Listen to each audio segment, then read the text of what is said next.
నమస్తే. బీజేపీ అధ్యక్షులు ఎవరైతారు దానిపై ఒక ఉత్కంఠన అయితే నెలకొంది. చాలామంది ఈటల అంటారు, లేకపోతే ధర్మపురి అంటారు, లేకపోతే రఘునందన్ రావు అంటారు, డీకేఆర్ అంటారు. ఈ యొక్క సందిగ్ధంలో దీనిపై మనతో మాట్లాడడానికి సప్నక్క గారు ఉన్నారు. ఒకసారి వాళ్ళని అడిగి ఎవరైతే వాళ్ళ ఒపీనియన్ ఏందో తెలుసుకునే ప్రయత్నం చేద్దాం. నమస్తే అక్క. నమస్తే తమ్ముడు. ఎవరు బీజేపీ అధ్యక్షులు అయితే బాగుంటారంటారు? బీజేపీ అధ్యక్షుడు ఎవరైతారంటే మన బీసీ బిడ్డ, మన బహుజన బిడ్డ, మన ప్రజల మనిషి, ముఖ్యంగా మన ఈటల రాజేందర్ గారు బీజేపీ పార్టీ అధ్యక్షుడైతే అసలు ఒక వెలుగుతుంది పార్టీ అని మా అభిప్రాయం. ఈటల రాజేందర్ గారు పార్టీ అధ్యక్షుడు అవుతాడు కన్ఫర్మ్ గా. మళ్ళీ తర్వాత వచ్చి కూడా నువ్వు ఇంటర్వ్యూ చేస్తావు నన్ను, తప్పకుండా ఈటల రాజేందర్ గారి బీజేపీ పార్టీ అధ్యక్షుడు అవుతారు. అంటే గతంలో కూడా బీసీ సీఎం చేస్తామని చెప్పడం జరిగింది బీజేపీ. ఆ దిశగానే బీసీలకు పెద్దపీట వేసే అవకాశం ఉందంటారా? ఖచ్చితంగా బీసీలకే పెద్దపీట వేస్తున్నారు. ఎందుకంటే రానున్న రోజులన్నీ బీసీలే. ఎందుకంటే ఇప్పుడు అత్యధికంగా వెనకబడ్డదనంటే ఈ రాష్ట్రంలో మొత్తానికి అన్ని వర్గాల కంటే ఈ బహుజన వర్గమైనటువంటి బీసీ వర్గం జనాభాలో సగం ఉన్నారు. జనాభాలో సగం కంటే ఎక్కువనే ఉన్నారు, కానీ అవకాశాలలో చాలా తక్కువ ఉన్నారు. కాబట్టి బీసీలకే పెద్దపీట వేస్తారని మేము అనుకుంటున్నాం. ఎందుకంటే గతంలో కూడా భారతీయ జనతా పార్టీ బీసీ ముఖ్యమంత్రి నినాదంతోనే పోయింది. అందులో భాగంగా మన పార్టీ అధ్యక్షుడు, ఇప్పుడు మన ప్రతిపక్ష పార్టీ అయినప్పుడు కాంగ్రెస్ పార్టీ కూడా బీసీలకే ఇవాళ వాళ్ళ పార్టీ అధ్యక్షుడిని కూడా బీసీ, మన టీపీసీసీ అధ్యక్షుడిని కూడా బీసీనే ప్రకటించారు. మరి మన భారతీయ జనతా పార్టీకి కూడా బీసీ అధ్యక్షుడిని ప్రకటిస్తారని అనుకుంటున్నాం. అందులో ముఖ్యంగా ఈటల రాజేందర్ గారిని నియమిస్తారని మా అభిప్రాయం. అంటే ఒకటి అంటే అయిపోయింది, ఆల్మోస్ట్ ఫైనల్ అయిపోయింది, అంతా కొలిక్కి వచ్చిన దశలో మళ్ళీ ఎక్కడో ఈటల అధ్యక్షుడు కాకుండా అడ్డుకుంటున్నారని చెప్పేసి ఒక భావన వినిపిస్తుంది. మీరు ఏమంటారు దీనిపైన? ఎవ్వరు అడ్డుకున్నా ఆగదండి. ఎందుకంటే అరచేతిని అడ్డం పెట్టి సూర్యుని వెళ్తురు నాపరలేదు. అట్లే ఈ పార్టీకి, భారతీయ జనతా పార్టీకి ఇప్పుడు ప్రస్తుతం ఈటల రాజేందర్ గారిని అధ్యక్షుడు ఎంతమంది ఎన్ని కుయుక్తులు అన్నా, ఎన్ని రకరకాల ప్రయత్నాలు చేసినప్పటికీ కూడా ఈటల రాజేందర్ గారిని అధ్యక్షుడిగా, ఎందుకంటే పార్టీ అధిష్టానానికి కూడా తెలుసు ఈటల రాజేందర్ గారి విజయాలు కానీ, ఆయన ప్రజలతోని మమైకమైన విషయాలు కానీ, ఎందుకంటే వాళ్ళంతా చిన్నోళ్ళు కాదు కదండి. పైన అధిష్టానం కింద ఏం జరుగుతుంది, ఎట్లున్నది, ఎవరిది ఏంది బ్యాక్గ్రౌండ్ అన్ని తెలుసుకుంటారు. కాబట్టి తప్పకుండా ఎవరెన్ని అడ్డు ప్రయత్నాలు చేసినా గానీ ఆయన విజయాన్ని ఎవ్వరూ ఆపలేరు. ఇక్కడ ఒకటి వినిపిస్తుంది, ఆయనే లెఫ్ట్ పార్టీల నుంచి వచ్చినటువంటి వ్యక్తి, ఇప్పుడు బీజేపీ రైట్ పార్టీ, దీనికి ఎలా మనగలుగుతారు? అందుకే అధ్యక్షుడిని కాకుండా అడ్డుకోవడానికి ప్రధాన కారణం అదే అంటారు. మీరు ఏమంటారు? అది చాలా తప్పు విషయం తమ్ముడు. ఎందుకనంటే ఈ పార్టీకి వచ్చినామనంటేనే ఈ పార్టీ భావాలు నచ్చి వచ్చినాం. ఈ ఆర్ఎస్ఎస్ సిద్ధాంతాలు కానీ, భారతీయత, మన హైందవ సంస్కృతి, మన సాంప్రదాయాలు నచ్చి మన హిందుత్వాన్ని బతికియాలని చెప్పేసి పార్టీని నమ్మి వచ్చిన ప్రతి ఒక్కరిని కూడా మన భారతీయ జనతా పార్టీ కూడా హత్తుకున్నది, చేర్చుకున్నది, టికెట్లు ఇచ్చింది. అందులో భాగంగానే మా ఈటల రాజేంద్రన్న గారు కూడా ఇందులోకి వచ్చిర్రు, పార్టీకి వచ్చిర్రు. ఒకసారి హుజురాబాద్ లో గెలిచిరు, తర్వాత 2 చోట్ల పోటీ చేసి ఓడిపోయినప్పటికీ మళ్ళీ మల్కాజిగిరి ఆయన మీద నమ్మకంతోనే కదా. కాబట్టి భారతీయ జనతా పార్టీ అంటే అంత ఆషామాషి కాదు. అందరు ఆరోపిస్తుండొచ్చు ఈయన వెనక ముందు నుంచి ఆర్ఎస్ఎస్ బ్యాక్గ్రౌండ్ కాదు, ఈయన కాషాయం జెండా, ఈయన ఏమో అంటారు చూడండి, కాషాయ పువ్వు, ఎర్ర పువ్వు అని కాకుండా ఎప్పుడు వచ్చినామన్నది కాదు, బుల్లెట్ దింపిండా లేదా ముఖ్యం. అందులో భాగంగానే మా ఈటల రాజేందర్ గారు కూడా ఇలా హుజురాబాద్ లో బుల్లెట్ దింపిండు. ఇలా మల్కాజ్గిరిలో కూడా అశేషమైన మెజారిటీతో గతంలో పోటీ చేసిన వాళ్ళు ఉండొచ్చు మల్కాజ్గిరిలో భారతీయ జనతా పార్టీ నుంచి. కానీ ఇప్పుడు ఈటల రాజేందర్ గారు ఎప్పుడైతే మల్కాజ్గిరి నుంచి పోటీ చేసిండో బుల్లెట్ దింపిండు. అట్లే రేపు భారతీయ జనతా పార్టీ అధ్యక్షుడు కూడా అవుతాడు. ఖచ్చితంగా ఒక్కొక్కరి ప్రతిపక్షాల గుండెల బుల్లెట్ దింపుతాడు. అంటే ఇక్కడ చూస్తూ ఉంటే ఈటల అయితే ఒకటి ఉంది, సరే జరుగుతూ ఉంది, చాలా వాదనలు వచ్చి చాలా మంది వస్తారు. ఎట్టకేలకు బీసీల నిజానికి వస్తే ఒక వైపు చాలా మంది ఉన్నారు, ఇంకా ధర్మపురి ఉన్నారు, ఈటల ఉన్నారు. ఇలా ఎవరికి ఇద్దరిట్లలో ఇక బండి సంజయ్ గతంలో పనిచేసిండు బీసీలే. సో ఇక మళ్ళీ కూడా వీళ్ళకు ఈటల కాకుండా ఒక ఇది సిద్ధాంతాలు పట్టుకున్న వాళ్ళకి ఇస్తే బాగుంటుందనే ఉద్దేశం కూడా కార్యకర్తల్లో ఉన్నట్టు తెలిసింది. మీరేమంటారు? ఇప్పుడు అట్లా కాదండి, ధర్మపురి అరవింద్ గారు కూడా మొత్తం పార్టీలో పుట్టి పెరిగిన కాదు. ఇప్పుడు ఈటల రాజేందర్ కూడా పార్టీలో పుట్టి, అవునండి, భారతీయత నచ్చి, మన సంస్కృతి నచ్చి, మన భావాలు నచ్చి. ఇప్పుడు సపోజ్ ఉన్నారండి, ఇప్పుడు ఈ మధ్యన కులాంతర వివాహాలు చాలా జరుగుతున్నాయి. ఒక కులం అమ్మాయి ఇంకో కులంలోకి పోతుంది. ఇలా ఫర్ ఎగ్జాంపుల్ అప్పర్ క్యాస్ట్ అమ్మాయి బీసీలకు వస్తుంది, ఎస్సీలకు వస్తుంది, ఎస్టీలలో చేసుకుంటారు. ఎందుకు నచ్చుతున్నారు? వాళ్ళ వ్యక్తిత్వం నచ్చే, వాళ్ళ భావజాలాన్ని నచ్చి వాళ్ళని పెళ్లి చేసుకుంటారు. ఆయనతోనే కట్టుబడి ఉంటున్నారు కదా. చావైనా బతుకైనా మొత్తం మొత్తం నీతోనే పోతున్నారు, చచ్చేదాకా కట్టుబడి ఉంటున్నారు. అట్లే ఒక పార్టీకి పోయినామనంటే ఆ పార్టీ సిద్ధాంతాలు నచ్చిపోతున్నాం, కష్టమో సుఖమో నష్టమో అన్ని భరించుకుంటామని చెప్పేసి పోతున్నారు. అందులో భాగంగానే ఇప్పుడు ఈటల రాజేందర్ గారు కావచ్చు, ధర్మపురి అరవింద్ గారు కావచ్చు, అందరి మధ్యలో వచ్చి భావాలు నచ్చి వచ్చిర్రు, భారతీయ జనతా పార్టీని ముందుకు తీసుకెళ్తున్నారు. అందులో భాగంగానే వీళ్ళు కూడా జాయిన్ అయ్యారు, వీళ్ళకి కూడా రకరకాల పదవులు వస్తున్నాయి. సరే, ఈ ఒకటి మీరు మల్కాజ్గిరి ఎలక్షన్స్ గెలిచారు, అంత హుజరాబాద్ అంటే ఇక్కడ ఉన్నటువంటి కట్టర్ బీజేపీ అని ఆ కార్యకర్తలు మిమ్మల్ని యాక్సెప్ట్ చేసిరా?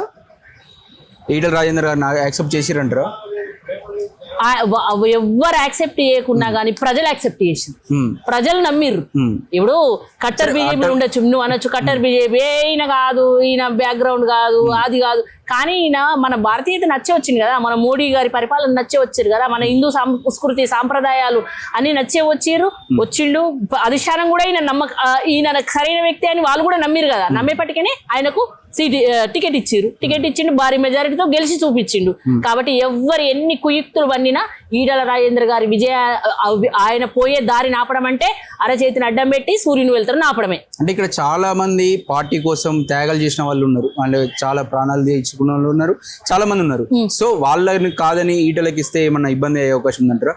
ఎందుకైతుందండి, ఇప్పుడు పార్టీ కోసం త్యాగాలు చేసిన వాళ్ళు ఉన్నారు, వాళ్ళకి ఇచ్చే ప్రియారిటీ వాళ్ళు కూడా ఇచ్చుకున్నారు, గతంలో ఇచ్చిరు. మరి వాళ్ళు వచ్చిందా రాలేదా వాళ్ళకే తెలుసు, వీళ్ళకే తెలుసు. ఇప్పుడు ఫర్ ఎగ్జాంపుల్ బేసికల్ గా బీజేపీ పార్టీ, బేసికల్ గా ఆర్ఎస్ఎస్ సిద్ధాంతాలు, బేసికల్ గా ఉన్న వాళ్ళందరికి వాళ్ళకి టికెట్ ఇచ్చి చూసిర్రు. మరి వాళ్ళు అప్పుడు నమ్మకం ఎందుకు నిలబెట్టుకోలేకపోయారు, ఎందుకు పోలేకపోయారు జనంలకు? అవునా కదా? అట్లా మరి ఎక్కడికేంచి ప్రజలల్లా తీసుకుపోయి ప్రజలల్లా మెప్పు పొంది ప్రజల మన్ననలు పొంది ప్రజల హృదయాలు గెలుచుకున్న వ్యక్తులకే ఇస్తున్నారు వాళ్ళు కూడా. ఒకవేళ ఈటల అధ్యక్షుడు అయితే ఇప్పుడు పాత బీజేపీ కావచ్చు, కొత్త బీజేపీ కావచ్చు, వీళ్ళందరినీ కలుపుకొని పోయే అవకాశం ఉంటుందా? తప్పకుండా కలుపుకొని పోయే అవకాశాలు ఉంటాయి. ముఖ్యంగా అసలు ఈ రోజు ఈటల రాజేందర్ గారు ప్రెస్ మీట్ పెడితేనే జన సంద్రం అండి, అది ఒక జన ప్రభంజనం. ఆయన గిట్ట అధ్యక్షుడు అయిపోతే ఈ పార్టీ ఆఫీస్ సరిపోదేమో నాకు అనిపిస్తుంది. దీన్ని ఇంకా 2 ఫ్లోర్లు లేపడమా, లేకపోతే ఇంకా పక్కకి ఏమైనా విస్తరించడమా, లేకపోతే ఇంకో ఆఫీస్ కట్టడమా జరుగుతుంది. ఎందుకంటే ప్రజాపాలన రాబోతున్నది. ఈటల రాజేందర్ గారు అధ్యక్షుడు అయితే మాత్రం ప్రజల మనిషి, ఎందుకంటే ప్రజల హృదయాలను గెలుచుకున్న మనిషి, ప్రజల సమస్యలను తెలుసుకున్న మనిషి, ఆ వ్యక్తి అయితే మాత్రం ఈ పార్టీ ఆఫీస్ అయితే సరిపోదని నా యొక్క అభిప్రాయం అనిపిస్తుంది. ఎందుకంటే ఈ రోజు ప్రెస్ మీటింగ్ చూస్తేనే అసలు సరిపోవట్లే, ఉష్కపోస్తే రాలతలేదు జనం. అట్లా జనాలు వస్తున్నారు. ఈటల రాజేందర్ గారు ఇటు అధ్యక్షుడు అయితే అప్పుడు మోడీ పైన అధిష్టానం కూడా అనుకుంటారు, తప్పకుండా వామో ఈ ఆఫీస్ కూడా సరిపోయేటట్లేదు కదా అని అనుకుంటారు. తప్పకుండా అందరినీ కలుపుకొని ఈటల రాజేందర్ గారు పాత కొత్త అందరినీ కలుపుకొని పోయి మన పార్టీని ముందుకు తీసుకుపోతారు అని మేము అనుకుంటున్నాం. ఒకవేళ ఇప్పుడు మీరు ఈటల రాజేందర్ అధ్యక్షుడు అయితే ఇద్దరిని ఎదుర్కోవాలి. అటు తన పాత పార్టీ బీఆర్ఎస్ ని ఎదుర్కోవాలి, ఇప్పుడు ఇటు ఉన్నటువంటి అధికారంలో ఉన్నటువంటి కాంగ్రెస్ ని ఎదుర్కోవాలి. ఆ ఇద్దరిని కొట్టగలుగుతాడా? ఇద్దరిని కొట్టే వ్యక్తి ఆయన ఒక్కడు మాత్రమే.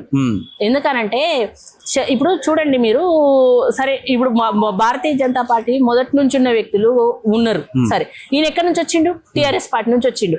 ఇప్పుడు శత్రువుని మనం ఎక్కడ కొట్టాలనో తెలిస్తే జయించడం ఈజీ. అర్థమైందా? శత్రువుని ఇప్పుడు రామాయణంలో కూడా ఎవరిని రావణుని ప్రాణము ఎక్కడ ఉంటదని చెప్తే అప్పుడు రామునికి చెప్తేనే కదా, వాళ్ళ తమ్ముడు విభీషణుడు చెప్తేనే కదా, చెప్తేనే అక్కడ విజయం సాధించగలిగిండు. అట్లే ఇప్పుడు బీఆర్ఎస్ పార్టీని గాని కాంగ్రెస్ పార్టీని గాని, అప్పుడు బీఆర్ఎస్ పార్టీ వీక్నెస్ ఏందో అన్నకు తెలుసు. కాంగ్రెస్ పార్టీలు ఉన్న వాళ్ళందరూ బీఆర్ఎస్ నుంచి పోయిన వాళ్ళే కదా. ఎవరెవరిని ఎక్కడ కొట్టాలనో తెలిసిన వ్యక్తి, శత్రువుల యొక్క వాళ్ళ పంచ ప్రాణాలు ఎల్లున్నాయో తెలిసిన వ్యక్తి. కాబట్టి ఈయనకి ఇస్తేనే వాళ్ళను జయించి ముందుకు తీసుకుపోతాడు కంపల్సరీ. ప్రభుత్వం ఇప్పుడు నువ్వు ఆలోచించు తమ్ముడు, ఎప్పుడైనా శత్రువు యొక్క వీక్నెస్ మనకు తెలిసింది అనుకో, మన విజయం 100% మనదే. అట్లాంటి తెలిసిన వ్యక్తి Etela Rajender. Already BRS weakness ఏందో మొత్తం తెలిసిన వ్యక్తి. కాంగ్రెస్ ఉన్న వీక్నెస్ కూడా ఈటల రాజేందర్ గారికి తెలుసు. కాబట్టి 100% రాబోయే రోజులు మొత్తం భారతీయ జనతా పార్టీయే, వేరే ప్రతిపక్షం పార్టీ అనేది ఉండదు. ప్రతిపక్షాలు కాదు, నెక్స్ట్ వచ్చే పార్టీ భారతీయ జనతా పార్టీ. అంటే ఇప్పుడు చూస్తా ఉంటే బీఆర్ఎస్ మీద మీరు అంత ఆ స్థాయిలో పనిచేయగలుగుతారా? బీఆర్ఎస్ మీద కావచ్చు, కాంగ్రెస్ మీద కావచ్చు. తప్పకుండా 100% అన్ని వర్గాలు, సబ్బండ వర్గాలు, మహిళలతో సహా అన్ని వర్గాలు కూడా ఇలా ఈటల రాజేందర్ గారు ప్రెసిడెంట్ అయితే అన్ని వర్గాలు ముందుకు వస్తాయి. ఈటల రాజేందర్ గారికి అడుగులు నడుచుకుంటూ శత్రుముఖలను ఎదుర్కోవడానికి సిద్ధంగా. క్వశ్చన్ ఏంటంటే, బండి సంజయ్ ఎక్కడో ఉన్నటువంటి పార్టీని ఈ స్థాయికి తీసుకొచ్చినంటే దానికి బండి సంజయ్ కృషి ఉందంటారు. సో దానికి మించినటువంటి కృషి చేయగలుగుతారంటారా? తప్పకుండా చేస్తాడు. తప్పకుండా ఈటల రాజేందర్ గారు ఆ కృషిని చేయగలుగుతారు. మీరు ఒకసారి ఇచ్చి చూడండి, ఎవరికైనా కానీ అధికారం ఇచ్చి చూస్తేనే కదా తెలుస్తుంది. వాళ్ళ ఒక 6 నెలల అధికారం, ఒక మాట ఒక పాత ఒక సామెత ఉంది, 6 నెలల అధికారం ఇచ్చి చూస్తే వాళ్ళ గుణగానాలన్నీ బయటపడతాయి కదా. అట్లే ఈటల రాజేందర్ గారిని ఒకసారి ప్రెసిడెంట్ చేసి చూడండి ఎట్లా ఉంటుందో. అప్పుడు మీరే వచ్చి అప్పుడు మళ్ళీ వచ్చి ఇంటర్వ్యూలు తీసుకుంటారు. అంటే కొంచెం మామూలుగా మెతక మనిషి, కొంచెం మామూలుగా మాట్లాడుతున్న ఒక ఆరోపణ కూడా ఉంది దీనిపైన. ఎవరు మెతక మనిషి అండి? నిన్న ఏకశిలా నగర్ లో చూసారు కదా, ఒక మెతక మనిషి అని అంటే అల్లుగుట ఎరగని ధర్మరాజు అలిగితే ఎట్లుంటది అల్లుగుట ఎరగని ధర్మరాజు అలిగిండే అనుకో. నేను చూసిరు ఆయన ఉగ్ర రూపం. ఆయన మామూలుగా మృదు స్వభావి, ఎవరిని తాను నొవ్వడు, ఎవరిని నొప్పించని వ్యక్తి. కానీ పనులను అన్ని మెప్పించగలిగే స్థాయిలో చేసే వ్యక్తి. కానీ అలాంటి వ్యక్తికి గిట ఒకసారి కోపం వచ్చింది అనుకో, అంటే ఆయనకు కష్ట నష్టాలు గిట తెలిసి కోపం గిట వచ్చింది అనుకో. నిన్న ఏకశిలా నగర్ లో చూశారు, ఆల్రెడీ ఉగ్ర రూపం చూసిర్రు ఆయనది. అలుగుటే ధర్మరాజు అలిగితే ఎట్లుంటదో ఈటల రాజేందర్ గారు కూడా ఒక్కసారి ఆయన ఉగ్ర రూపం చూస్తే మాత్రం ఈ ప్రతిపక్షాలు ఎవరు తట్టుకోలేవు. వీళ్ళందరూ అవుట్ అవుతారు కంపల్సరీ. రైట్, ఇది చూస్తూ ఉంటే కంపల్సరీ ఈటలు అయితేనే బాగుంటుంది. బీసీలకు సంబంధించినటువంటి వ్యక్తిగా బాగుంటే ప్రజలలో జనాల్లో తిరిగినటువంటి వ్యక్తిగా ఈటలు అయితేనే బాగుంటుంది. మనతో పాటు సప్న గారు చెప్తున్నారు. కెమెరామ్యాన్ గణేష్తో అక్షిత్, హైదరాబాద్.